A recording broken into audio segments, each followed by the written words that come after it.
आपकी एक्स की current energy क्या है, हम लोग आज देखेंगे। आज के दिन जब आप ये रीडिंग देख रहे हो तब वो आपके लिए क्या सोच रहे हैं, क्या फील कर रहे हैं, अभी रिश्ते के बारे में ओवरऑल उनका एनर्जी क्या है, तो हम लोग अभी ये चेक करके देखेंगे।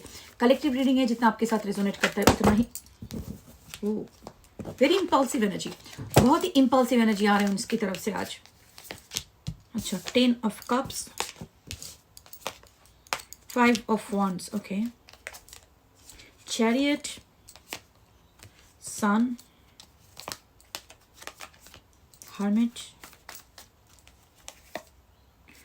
Knight of Wands, Death, Lovers, 7 of Swords, oh my gosh, Knight of Cups, 8 of Swords, okay. ये रीडिंग अगर आपके लिए है तो it's a very important thing, that a very crucial piece of information. इसने आपको कुछ झूठ बोला था, कुछ झूठ बोला, इसके वजह से आपका रिश्ता ब्रेकअप हो गया।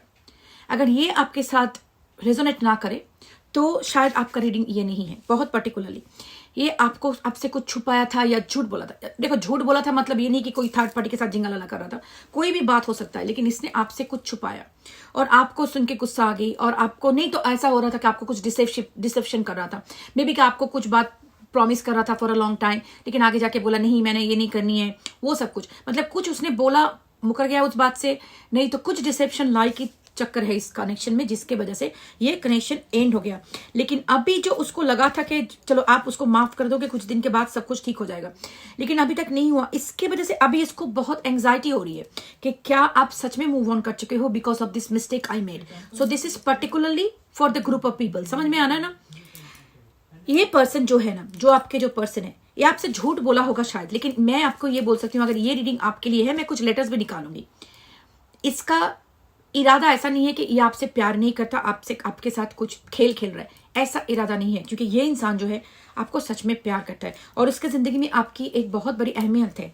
देखो, lovers, sun, 10 of cups, this is not a joke and this is also coming with the knight of cups. ये जो इंसान है आपको बहुत प्यार करता है, लेकिन इसका आई थिंक कुछ भी इसका जो मुझे जो फील हो रहा है, शायद किसी चीज से डर के मारे या आपके रिएक्शन की वजह से या कुछ ही रीजन की वजह से ये डर गया और आपसे कुछ छुपाया ये, ठीक है। और ये छुपाने के बाद उसको अभी लग रहा है कि मैंने क्या कर दिया, क्योंकि इसके वजह से मेरा जो पर्सन है वो मुझसे अलग हो गई और हो गया जो भी है। And this is what bothering this person a lot. अगर आपको लग रहा है कि नहीं मेरा पर्सन तो जिंगलाला कर रहा है, देखो भैया प्राइवेट रीडिंग बुक कर लो, ठीक है। कलेक्टिव रीडिंग में जो मुझे दिख रहा है, जो एनर्जी पुल अप हो रहा है, मैं वही बताऊंगी आपको। इसके अंदर जो है 5 ऑफ वॉन्ड, इसका एनर्जी का मतलब होता है बहुत कन्फ्लिक्टेड है। और ये जो है ना, अंदर ही अंदर में अकेला रहना, इंसान को लगता है शायद ऊपर से लोग बहुत कुछ दिखाते हैं, हमें करना होता है, जिंदगी है। तो अंदर में इस इंसान को बहुत दुख हो रहा है कि क्योंकि वो बहुत अकेला महसूस कर रहा है कि आपका एनर्जी नहीं होने से उसको बहुत ही अकेलापन महसूस हो रहा है।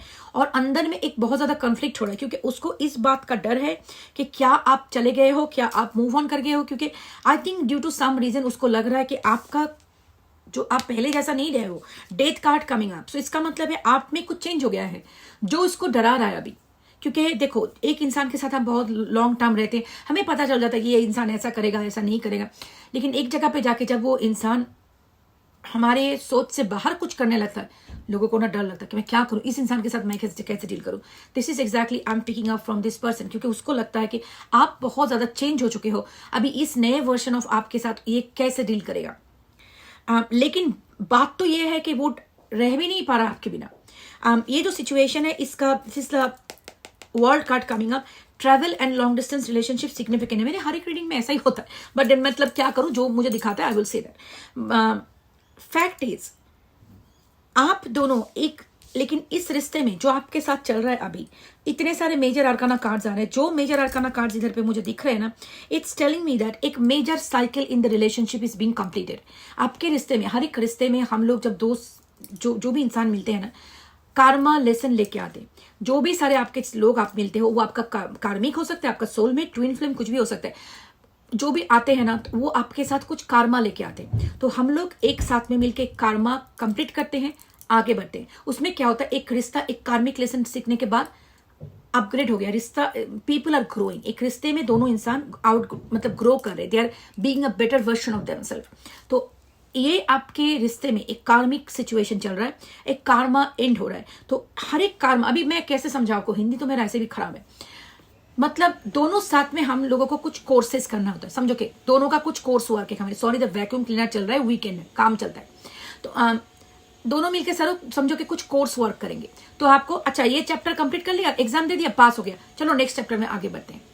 इस टाइप की हमारे जिंदगी में भी दोनों इंसान जो कार्मिक लेसन में आते हैं ना, हमें दोनों को साथ मिलके कुछ कार्मिक लेसन सीखना होता है। आप दोनों का एक कार्मिक लेसन सीखना हो रहा है एंड कंप्लीट हो रहा है। शायद आप सीख रहे हो कि हाँ हमेशा अगर वो गलत करे तो मुझे वो एक्सेप्ट नहीं करनी है, मुझे अपना बाउंड्री पे स्टैंड अप करनी है, क्योंकि इसने कुछ गलत किया है, झूठ बोला है। तो आपको ये बात आपको सीखने आई है कि मुझे अगर गलत करे तो मैं आपके पीछे जाके मैं आपको बेग नहीं करूंगी, आपको मिस्टेक को एक्सेप्ट करके आना है और अपने आप को रेक्टिफाई करनी है।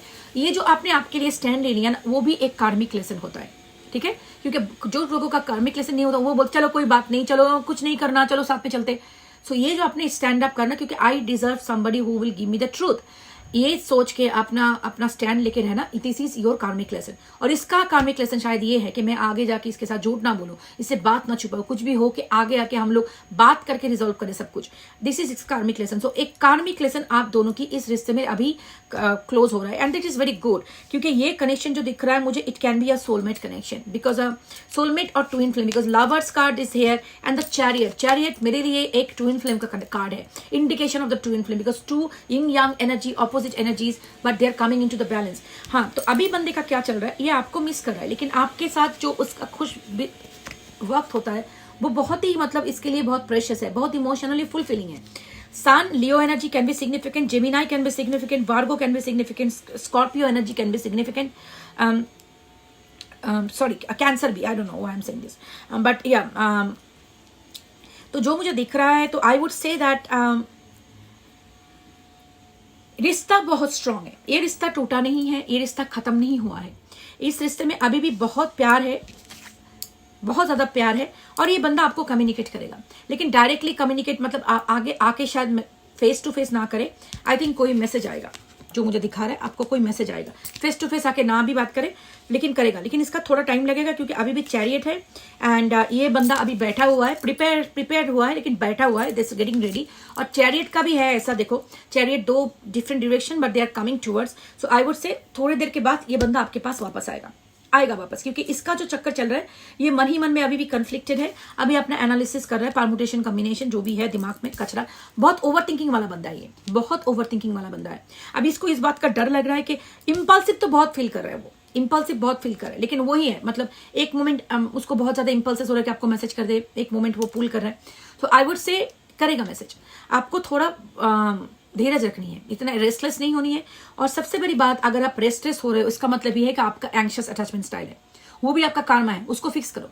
क्योंकि ये जो बात है ना, बात पे क्यों नहीं आ रहा है, तो आपका जिंदगी कंप्लीटली बन चुका है उसके ऊपर, वो नहीं आया तो आपका जिंदगी खत्म, आप जिंदगी में कोई मोटिवेशन ही नहीं है। अगर ऐसा जिंदगी है तो जिंदगी वैसे ही गॉन इन हेल, ठीक है।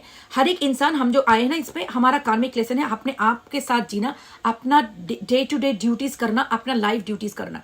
अगर आप वो सब कुछ छोड़ के सिर्फ एक बंदा या बंदी के पीछे पड़े रहते हो तो ये है आपका लाइफ पाथ के तरफ अपना धर्म का, अपना जो धर्म है, अपना धर्म जो भी है उसको मानते हो उसको, that is actually you are denying, आप उसको डिनाई कर रहे हो, आपका जो पाथ है आप उसको डिनाई कर रहे हो। आपको लगता है ये इंसान मेरी जिंदगी में अगर मिल जाए तो सब कुछ मिल जाएगा, नहीं होगा। अगर आप अपना पाथ कंप्लीट ना करो, अपना सोल मिशन कंप्लीट ना करो, साथ में होके भी आपका जिंदगी में खुशहाली नहीं रहेगी, आप हमेशा से इनकम्प्लीट फील करोगे। क्योंकि वो अगर आपके साथ भी रहेगा ना, फिर भी आपके अंदर की जो इनसिक्योरिटी वो कंप्लीट नहीं होगा। इनसिक्योरिटी कंप्लीट करने के लिए हमेशा से आप सोचोगे वो बाहर जा रहा है, किसी के साथ बात कर रहा है क्या, किसी के साथ बात करेगा तो आपको डर लगने लगेगा। So those are the insecurities will be always there. अगर इस इनसिक्योरिटी से निकलना चाहते हो, इस पेन से निकलना चाहते हो, तो अपने आप को फिक्स करना पड़ेगा, अपना हीलिंग करना पड़ेगा, अपना डीप इनसाइड जो भी इनर चाइल्ड वुंड है उसको हील करना पड़ेगा।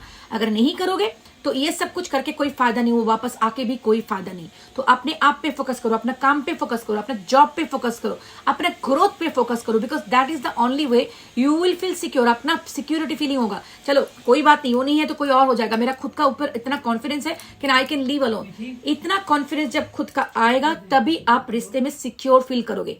नहीं तो ये बंदा वापस भी आ जाएगा तो हर एक दिन आपके अंदर एक इनसिक्योरिटी फीलिंग बुर बुर बुर बुर बुर बुर करेगा और फिर से आप फालतू का झगड़ा करोगे, फिर से अलग हो जाएंगे, सारा जिंदगी भर टैरो रीडिंग देखते रह जाओगे। ठीक है, तो ये टैरो रीडिंग देखने से अगर आपको शांति मिल रही है तो देखो, लेकिन इस टैरो रीडिंग अगर मेरे चैनल से देख रहे हो तो मैं आपको सिर्फ ये रीडिंग बोल के नहीं छोड़ूंगी। मैं आपको ये बताना चाहती हूँ, हर एक दिन अपने काम पे फोकस करो, अपना ग्रोथ पे फोकस करो, अपना कुछ अपने आप को बिजी रखो विथ क्रिएटिव वर्क। उसमें क्या होता है, अपना दिमाग का न्यूरल पाथवेज क्रिएटेड होता है, न्यू चीज, तब आपके दिमाग से वो जो ऑब्सेशन ये सब कुछ है धीरे धीरे आपका कम होता है। नहीं तो अगर ऑब्सेशन में रहोगे तो पागल बन जाओगे, क्योंकि इस टाइप के लोग कभी चेंज नहीं होते जब तक आप नहीं चेंज होते हो। ठीक है, सो अपना टेक केयर करो। एंड अगर रीडिंग पर्सनल रीडिंग बुक करनी है तो मुझे ईमेल करो divinemothersguidance@gmail.com। और मेरी यूट्यूब चैनल, अगर आप मुझे टिकटॉक पे देख रहे हो जाके जल्दी से यूट्यूब चैनल को सब्सक्राइब कर दो, let's ask tarot Hindi, Urdu, Bengali, because उधर पे मेरा वीडियो आएगा कमिंग 2 months, क्योंकि मैं जा रही हूँ इंडिया, आपको मेरी वीडियो नहीं मिलेगी। सो जल्दी से जाके उस चैनल को सब्सक्राइब कर दो, दोनों ही सब्सक्राइब कर दो, एक इंग्लिश का है और एक हिंदी का है। आप उधर से मेरा ईमेल एड्रेस ले लेना अगर मुझे ईमेल करनी है। मैं कभी भी आपको व्हाट्सएप नंबर नहीं दूंगी, कोई आके दे रहा है वो मैं नहीं। थर्ड थिंग, मैं किसी के लिए पर्सनलाइज स्पेल वर्क नहीं करती, कोई अगर कर रहा है